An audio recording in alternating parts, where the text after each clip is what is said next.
Teve um mestre que me falou, teve um mestre que me falou, que já jogou em quase todo lugar.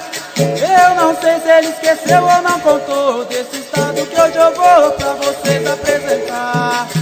Teve um mestre que me falou, teve um mestre que me falou, que já jogou em quase todo lugar. Eu não sei se ele esqueceu ou não contou desse estado que hoje eu vou pra vocês apresentar, que é o Mato Grosso do Sul.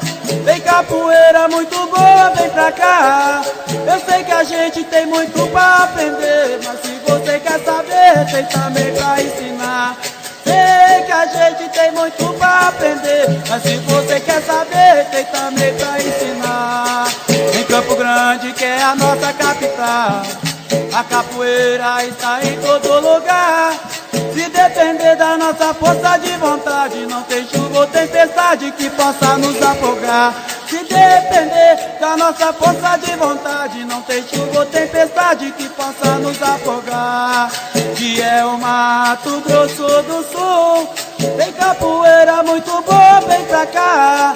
Eu sei que a gente tem muito pra aprender, mas se você quer saber, tem também pra ensinar. Aqui no Mato Grosso do Sul, a capoeira vamos todos preservar, sem violência, com muita dedicação, ensinando os fundamentos para se valorizar. Sem violência, com muita dedicação, ensinando os fundamentos para se valorizar. Aqui no Mato Grosso do Sul, Ei, capoeira muito boa, vem pra cá. Eu sei que a gente tem muito pra aprender, mas se você quer saber, temos também pra ensinar. aqui no Mato Grosso do Sul, Ei, capoeira muito boa, vem pra cá. Eu sei que a gente tem muito pra aprender, mas se você quer saber, tem também pra ensinar. aqui no Mato Grosso do Sul, Ei, capoeira muito boa, vem pra cá.